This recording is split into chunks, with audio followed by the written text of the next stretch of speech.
Welcome to my new blog. आज सभी का स्वागत है मेरे न्यू ब्लॉग में। आज मैं आया हूँ दा परिवहन सहकारी समिति सोसाइटी में और ये वसुंधरा सेक्टर 5 में है। आज यहाँ पर ये न्यू सोसाइटी है, यहाँ पर हम अवेयरनेस प्रोग्राम कर रहे हैं और रेजिडेंट्स और हाउसकीपिंग स्टाफ को हम गीले और सूखे के कूड़े के बारे में उनको जानकारी देंगे। अपनी मीटिंग के द्वारा उनको हम बताएंगे कि ड्राई वेस्ट में क्या आता है और वेट वेस्ट में क्या आता है। तो चलिए मैं आपको दिखाता हूँ कि कैसे हम अवेयरनेस प्रोग्राम करते हैं, वर्कशॉप के द्वारा लोगों को कैसे अवेयर करते हैं। चलिए मैं दिखाता हूँ।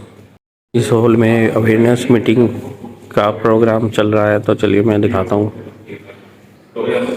तो गाइस ये हमारा अवेयरनेस प्रोग्राम में प्रोजेक्ट शॉट के अंतर्गत रेजिडेंट्स और हाउसकीपिंग स्टाफ मौजूद है, जिनको हम ड्राई वेस्ट और वेट वेस्ट के बारे में जानकारी दे रहे हैं।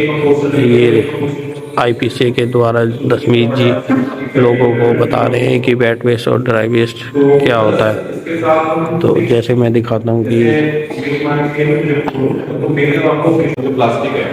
तो ये दशमीत जी ब्रीफिंग दे रहे हैं सॉलिड वेस्ट मैनेजमेंट पे।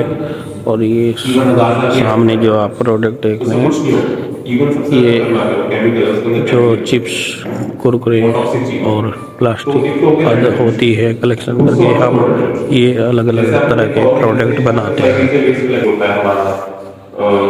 जैसे रूम फ्रेशनर होते हैं, केमिकल्स यूज करते हैं, टॉयलेट क्लीनर होते हैं, हार्पिक होते हैं, लैंडफिल पे। अब लैंडफिल पे जाने से क्या होता है कि वहाँ पे सारा इफेक्ट होता है। फिर क्या होता है कि एक टाइम के बाद जब ये वेस्ट लिक्विड होना शुरू होता है तो ये लिक्विड छोड़ता है। लिक्विड क्या है? अब लिक्विड में जो भी हमारा वेस्ट होता है बारिश का पानी भी उसके थ्रू होके आता है। तो जब ये सारा लिक्विड पर्कोलेट करता है, जब ये लैंडफिल से नीचे आता है ग्राउंड में, फिर हमारे ग्राउंड वाटर पे चले जाते हैं। जो ग्राउंड वाटर टेबल है उसके अंदर रहता है। जैसे क्या होता है, सबसे हमारा पहले हो गया हमारा वाटर पोल्यूशन ये सब पानी हम पी के। अच्छा, लैंडफिल हमारा 30 किलोमीटर दूर हो, 50 किलोमीटर दूर, लेकिन सारा ग्राउंड वाटर टेबल आपस में इंटरकनेक्टेड होता है। फिर से आपका स्वागत है मेरे ब्लॉग में। जैसे कि मैंने बताया था कि अवेयरनेस प्रोग्राम हो रहा है सोसाइटी में, नए कंपोस्टर लगने जा रहे हैं द सहकारी आवास समिति सोसाइटी में वसुंधरा में। और आईपीसी के द्वारा नुक्कड़ नाटक करने के लिए टीम सोसाइटी में पहुंच गई है और पार्क में हम ये नुक्कड़ नाटक कराने जा रहे हैं। चलिए मैं आपको दिखाता हूं।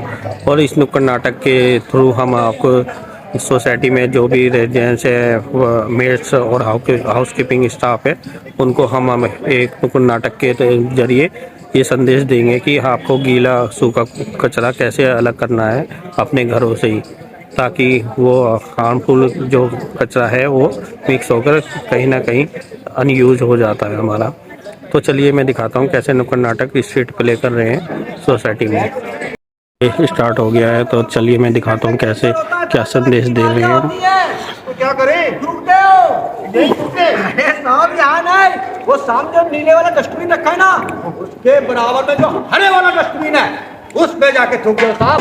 यार छोड़े ला, इतनी दूर कौन जाएगा यार, हम नहीं जा रहे, हम तो गटक गए। हाँ गटक गए। छोटे लाल तुम्हें बताया, हमने तुम्हें क्यों बुलाया? अरे साहब का कॉल आया था, सुबह सुबह बोल रहे थे छोटे लाल आज के। तो गाइस देख रहे हैं आप कितनी अच्छी गैदरिंग हो गई है सोसाइटी में। तो इसी तरह आईपीसी और मदरसन के द्वारा ये नोएडा, एनसीआर, दिल्ली, गुड़गांव, फरीदाबाद में ये सेग्रीगेशन कंपोस्टर लग रहे जाते हैं और कंपोस्टर के थ्रू हम ये मैसेज देते हैं और अवेयरनेस वर्कशॉप करा के ये सोसाइटी में सभी जगह ये अवेयरनेस प्रोग्राम कराते हैं, जहाँ पर भी हमारे कंपोस्टर लगे होते हैं या लगने वाले होते हैं, कि आप घरों से ही कूड़े को सेग्रीगेट करें। सामान हो जा रहा है, अच्छा क्या हुआ? फिर उसके बाद हम पहुंच गए, हमने कहा यार डाकू माधव सिंह तुमने यार हमारे पास 3 गोलियां चला चुके हैं। मुझे शर्मिंदगी महसूस हो गई यार कि हमारे पैरों में पड़ गया।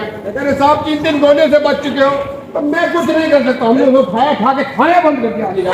हाँ क्या बात है, 1 मिनट रुको। ठीक है ना, पूरा फेंक रहे। समझदार लोगों को समझाना पड़ेगा।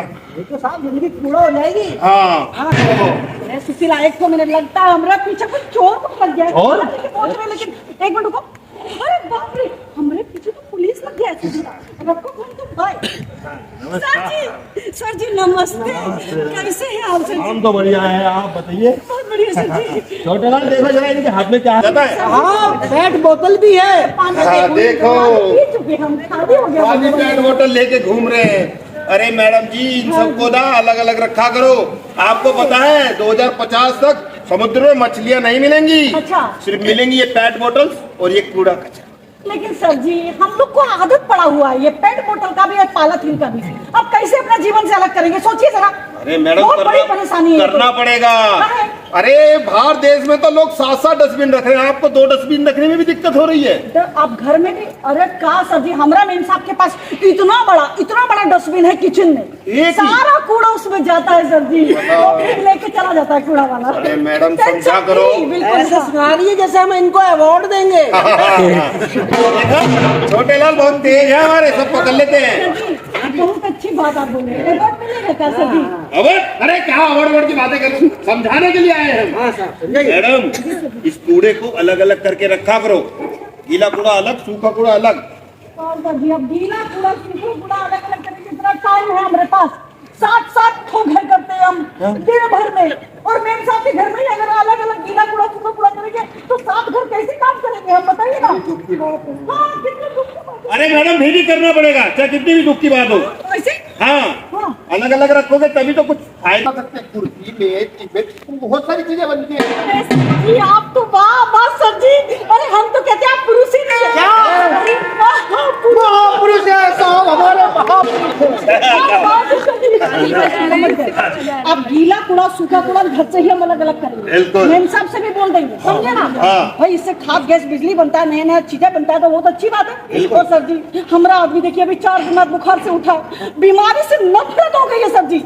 अब ये पॉली बैग को हम मना कर देंगे, समझे? हम अपने जीवन से बिल्कुल अलग कर देंगे। से नो टू पॉली बैग। बिल्कुल, से नो टू पॉली बैग। हाँ करेंगे आप लोग भी, करेंगे ना? घर से गीला कूड़ा सूखा कूड़ा अलग अलग और से नो टू पॉली बैग।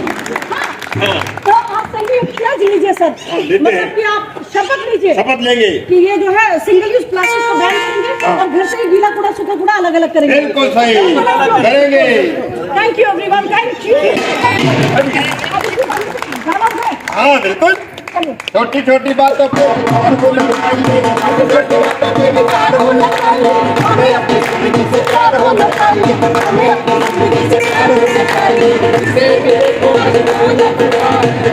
तो गाइस आपने देखा कि लोगों को इतना अच्छा संदेश देकर के लोग बाग कितने खुश हैं।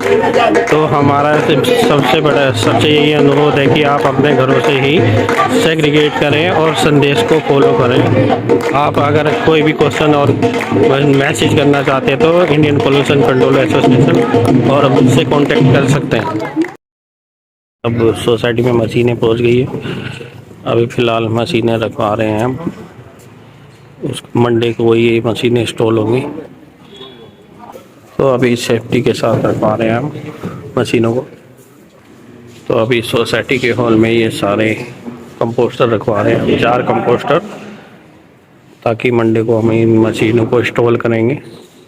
तो सर आप ये बेस देख रहे हैं, ये बेस मल्टी लेयर प्लास्टिक से बना हुआ है, जो भी हम छोटा से प्लास्टिक कलेक्शन करते हैं। तो गाइस ये जाली भी हमने वेस्ट मटेरियल प्लास्टिक से बनाई हुई है, और ये बेस भी आप देख सकते हैं। तो हम विभिन्न प्रकारों के ये वेस्ट से तो प्लास्टिक वेस्ट कलेक्शन करते हैं, उन्हीं से हमने ये बेस बनाया है। इससे हम कुर्सियाँ, मेज़, टेबल, पेन स्टैंड और चेयर, छत की रूफ इत्यादि सभी ही बनाते हैं। आप हमारी वेबसाइट पे भी जाकर इनको परचेज कर सकते हैं, और प्रोडक्ट को भी आप देख सकते हैं कि कितने प्रकार के प्रोडक्ट्स हम बनाते हैं। उसका लिंक मैं अपनी वीडियो में मेंशन कर दूंगा। पोल्यूट कर रहा है ये सब। तो अब जो हम वेस्ट जनरेट कर रहे हैं, तो इससे डिटेल में सर क्या क्या होगा? सबसे पहली चीज होती है लैंड पोल्यूशन। लैंड पोल्यूशन कैसे होता है? जैसे आपकी सोसाइटी से वेस्ट निकलने के बाद कलेक्शन हुआ, कलेक्शन के बाद वो नियर किसी प्लॉट में जाएगा, वहाँ पे जाके वहाँ पे रख देंगे। आपने देखा होगा कि जब कभी कंस्ट्रक्शन होती है, जब कभी एक्सकवेशन होता है, तो नीचे से काफी प्लास्टिक या फिर बहुत सारे मटेरियल निकलते हैं। ऐसा क्या होता है? वो इसलिए होता है क्योंकि जो वेस्ट होता है जो नलते हैं नल देते हैं वहां पे, और कुछ टाइम बाद वो ग्राउंड के अंदर परकोलेट होना शुरू होता है। परकोलेट होने से क्या होता है, वहीं पे वो फिक्स करता जमा जाता है, कोई निकलता नहीं कुछ नहीं। अब तो पता है कि जो प्लास्टिक होता है अगर उसको आज हम कहीं जमीन में दबा दें तो आज से वो 200-300 साल बाद भी एज इट इज सेम रहेगा, उसको कुछ नहीं होगा, एज इट इज रहेगा। आपको पता नहीं प्लास्टिक बनता भी केमिकल से। ऐसे ही सेम हमारे प्लास्टिक में और भी वेस्ट होते हैं, जैसे हमारे केमिकल्स होते हैं जो हम घर में यूज करते हैं, इंसेक्टिसाइड्स होते हैं, बाकी टॉयलेट क्लीनर होते हैं, रूम फ्रेशनर्स होते हैं।